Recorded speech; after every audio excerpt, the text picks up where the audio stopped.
He packed his bags, expecting me to beg him to stay. Instead, I held the door open and said two words that changed everything. Thank you. What happened next? He never saw it coming. My name is May. I'm 68 years old, and for 12 years, I was married to a man who made me believe I was lucky he stayed. He controlled every dollar I spent, decided who I could see, and made me feel small every single day. But the day he announced he was leaving me for a younger woman, something inside me snapped. Not in a bad way, in the best way possible. This is the story of how I discovered that the worst thing that ever happened to me was actually the best. It started on a Tuesday morning in March. I remember because I had just watered the orchids on the windowsill, the ones David always complained were a waste of money. He came down the stairs with that look on his face. You know the one. The look that says he's about to deliver news, and he's already decided how you should react to it. May, we need to talk. He said it like a doctor, about to tell you that you have 6 months to live. I sat down at the kitchen table, the same table where we'd eaten thousands of meals in silence because he didn't like conversation during dinner. He said it disrupted his digestion. I've met someone. She makes me feel alive again, young, appreciated, things you stopped making me feel years ago. I just stared at him, waiting for the pain to hit, waiting for the tears to come, waiting for my world to collapse. But nothing happened. It was like waiting for a sneeze that never comes. Her name is Jessica. She's 34. She understands me in ways you never could. 34. I was 68. David was 71. The math was almost funny. This woman was young enough to be his granddaughter, but apparently she understood him better than the wife who had washed his underwear for over a decade. I'm moving out this weekend. I've already rented an apartment downtown. Jessica and I are going to start fresh. You can keep the house. Consider it my final gift to you. His final gift. As if he was doing me a favor. As if 12 years of my life were worth a 3-bedroom house in the suburbs and a damaged sense of self-worth. I know this is hard for you, he continued, his voice dripping with fake sympathy. But we both know this marriage has been dead for years. I'm just the one brave enough to admit it. Brave? He thought leaving your wife for a woman half your age was brave. I'm going upstairs to pack some things. I'll come back for the rest this weekend. I assume you'll need time to process this. Maybe call your sister? She always knows what to say. He stood up and actually patted my shoulder, like I was a dog he was leaving at the pound. Then he walked upstairs, and I heard him pulling suitcases from the closet. I sat there for maybe 5 minutes. The refrigerator hummed. A car passed outside. A bird landed on the fence in the backyard. And inside me, something strange was happening. I wasn't falling apart. I was waking up. For 12 years, David had controlled everything. When I wanted to take a painting class, he said it was a waste of money. When I wanted to visit my sister in Portland, he said the timing wasn't convenient. When I bought a dress I actually liked, he asked if I was trying to look desperate. Every decision, every dollar, every moment of my day had to pass through his filter of approval. And now he was leaving. He was setting me free, and he didn't even know it. I stood up and walked to the mirror in the hallway. The woman looking back at me was 68 years old. Gray hair that David had convinced me not to dye because he said it made me look like I was trying too hard. Wrinkles that he pointed out whenever he wanted to remind me I was getting old. 20 pounds heavier than when we met because stress eating was the only pleasure he couldn't monitor. But in that woman's eyes, I saw something I hadn't seen in years. A spark. A hint of possibility. a whisper of who I used to be before David convinced me I was lucky he stayed. I heard him coming down the stairs, dragging his suitcase behind him.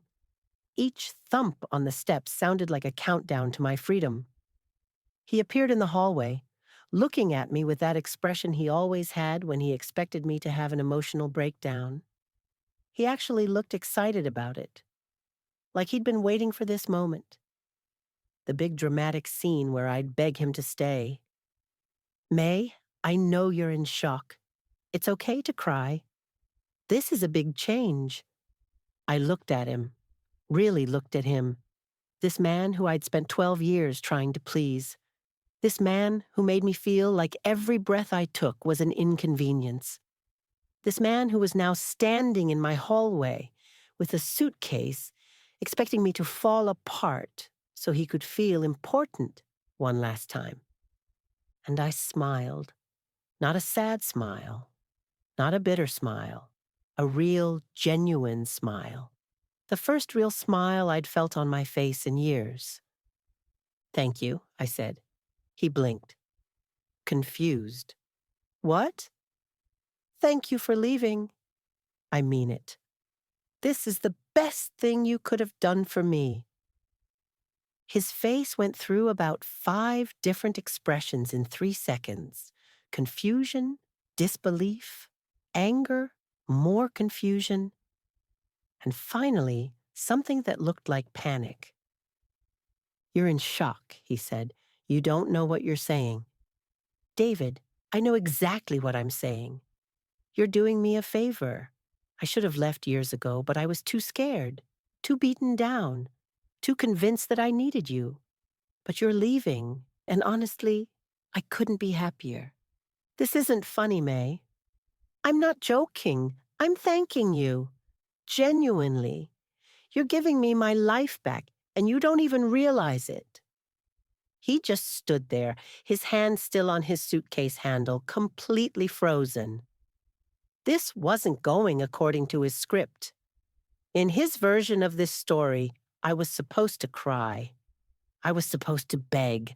I was supposed to make him feel wanted and important and like he was making some huge sacrifice. Instead, I walked past him and opened the front door. Have a wonderful life with Jessica. I hope she makes you very happy. May, stop this. You're acting crazy. Crazy. There it was, his favorite word. Anytime I had an opinion he didn't like, I was being crazy. Anytime I wanted something he didn't approve of, I was being unreasonable.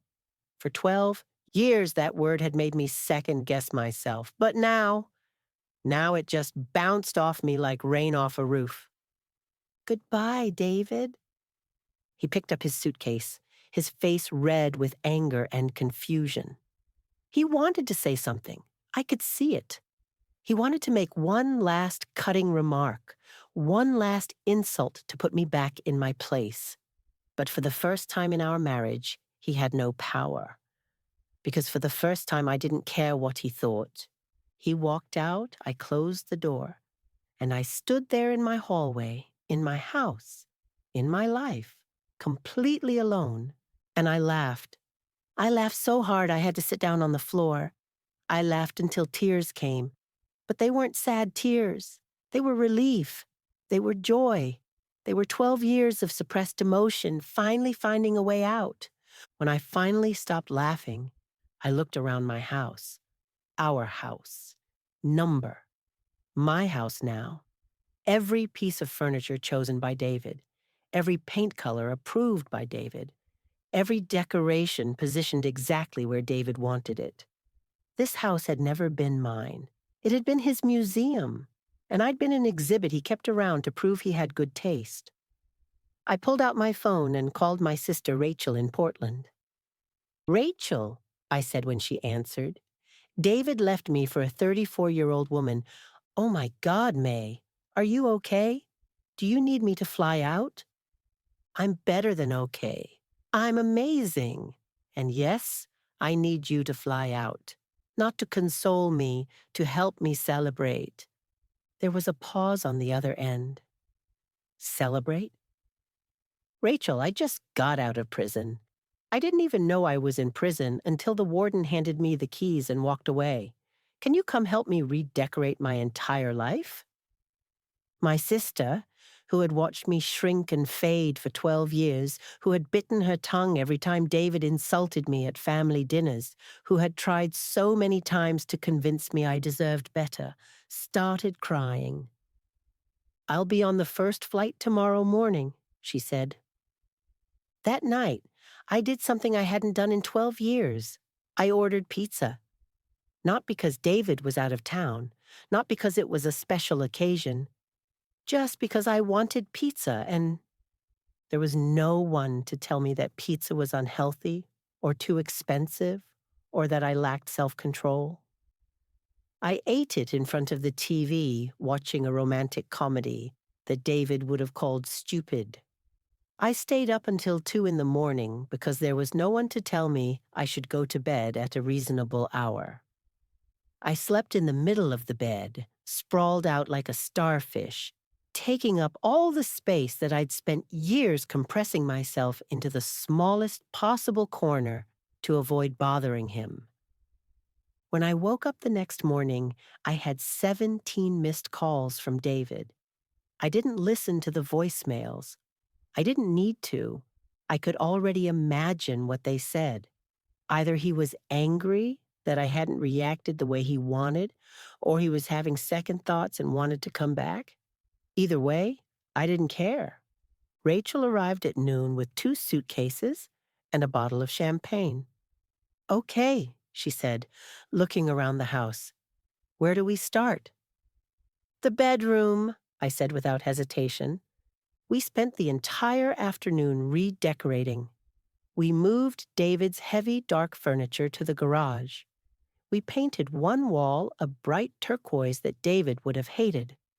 We hung curtains with flowers on them that David would have called childish. We bought new bedding in colors that actually made me happy. Every change we made felt like erasing him from my life. Every bright color was a rebellion. Every personal choice was a declaration of independence. May, Rachel said, as we were hanging pictures I'd chosen myself, I have to tell you something. I've been keeping this in for years, but I hated David. I hated how he treated you. I hated watching you disappear. And I'm so proud of you right now, I could burst. I should have left him years ago, I said. I wasted 12 years. Rachel shook her head. You didn't waste them. You survived them. And now you get to do something most people never get to do. You get to start completely over with the wisdom of 68 years and the freedom of someone with nothing to lose. 3 weeks later, David showed up at the house. I saw him through the window, getting out of his car, walking up to the door with that determined stride he always had when he'd made a decision and expected everyone else to go along with it. I opened the door before he could knock. What do you want, David? Can I come in? We need to talk. No, you can't come in. This is my house. You said so yourself. Your final gift to me, remember? He looked uncomfortable. May, I've made a mistake. Jessica and I, it's not working out. She's immature. She doesn't understand me like I thought she did. I want to come home. There it was. The moment he'd been building to with all those missed calls. He wanted to come back. And 3 weeks ago, maybe even 2 weeks ago, part of me might have considered it. Might have been so conditioned to pleasing him that I would have opened that door. But not anymore. No, I said simply. No, May, this is our marriage, our life together. We can work through this. David, there is no our anything anymore. You ended that when you walked out. And honestly, thank God you did. These past 3 weeks have been the happiest 3 weeks I've had in over a decade. His face went red. You're being ridiculous. You're a 68-year-old woman. What are you going to do? Live alone for the rest of your life? You need me. And there it was, the core of everything, the belief that had kept me trapped for so long, that I needed him, that without him, I was nothing. David, I don't need you. I never needed you. I thought I did because you convinced me I did. But these 3 weeks have proven something really important. I'm fine. Actually, I'm better than fine. I'm happy. For the first time in 12 years, I wake up and I don't feel that knot in my stomach, wondering what mood you'll be in. I don't weigh every word before I speak. I don't ask permission to exist. What about Jessica? He asked, and I could hear the desperation in his voice. I don't care about Jessica. This isn't about her. This is about you and me. And the truth is, there is no you and me anymore. There probably never really was. There was just you and me trying to be whatever you wanted me to be. May, please. Please what? Please take you back so you can spend another 12 years making me feel small. Please give up the freedom I just discovered. Please go back to being that woman who asked permission to take a painting class. No, David. Number. You'll regret this, he said. And now the anger was back. You'll end up alone and miserable, and you'll realize you had it good with me. I already am alone, David. And I'm not miserable. I'm free. There's a big difference. He stood there for another minute, waiting for me to change my mind, waiting for the woman he'd controlled for 12 years to reappear and apologize and beg him to come back. But that woman was gone. She died the moment he walked out the door 3 weeks ago, and someone new had taken her place. Goodbye, David. I mean it this time. Don't come back. I closed the door and locked it. Through the window, I watched him walk back to his car. He sat in the driver's seat for a long time before he finally drove away.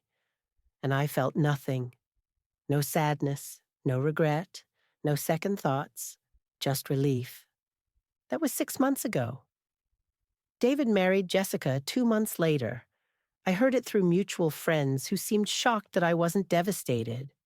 They kept asking if I was okay, as if the only possible reaction to your ex-husband remarrying was heartbreak. But I was more than okay. I was thriving. I took that painting class I'd wanted for years. Turns out I'm pretty good. I've sold 3 paintings already, small ones, but someone paid actual money for something I created. That feeling is something David could never give me. I reconnected with friends I'd lost touch with because David didn't like them or found them annoying. I traveled to Portland to visit Rachel and realized how much I'd missed having someone in my life who actually liked me, not just tolerated me, not just kept me around for convenience, actually liked me. I joined a book club. I started going to yoga. I bought clothes I actually wanted to wear, not clothes David would approve of. I ate pizza whenever I wanted. I stayed up late. I woke up early. I made decisions, big and small, without asking anyone's permission. And you know what the strangest part is? I didn't feel lonely. For 12 years, I'd been lonely in a marriage. Now I was alone, and I felt more connected to myself and to life than I ever had. Last week, I ran into David at the grocery store. He looked tired, older. He was buying frozen dinners and energy drinks. He saw me and his face did this complicated thing where he tried to look happy, but couldn't quite manage it. May, he said, you look good. Thanks, I said. I feel good. Jessica and I were having some problems. Marriage is harder than I remembered. I'm sorry to hear that, I said, and I meant it. Not because I wanted him back. Not because I took any pleasure in his unhappiness, but because I genuinely felt sorry for both of them. They'd built their relationship on the foundation of destroying mine. And now they were discovering that foundations built on destruction don't hold up very well. Do you ever think about us? He asked. About what we had? I looked at him, really looked at him. This man who I'd thought was the center of my universe. This man who I'd believed I couldn't live without. This man who looked so small now, standing in the frozen foods aisle, asking his ex-wife if she missed being controlled. Honestly, David? Number? I don't think about us at all. I think about me. For the first time in my life, I'm the main character in my own story, not a supporting role in yours. And it feels amazing. I walked away, leaving him standing there with his frozen dinners and his younger wife and his regrets. And I felt nothing but gratitude. Gratitude that he left. Gratitude that he set me free, even if he didn't mean to. Gratitude for every single day of my new life. My name is May. I'm 68 years old. And the day my husband left me for a younger woman was the day my real life finally began. The day he thought would break me was the day I became whole. He expected tears. I gave him thanks. He wanted to see me destroyed.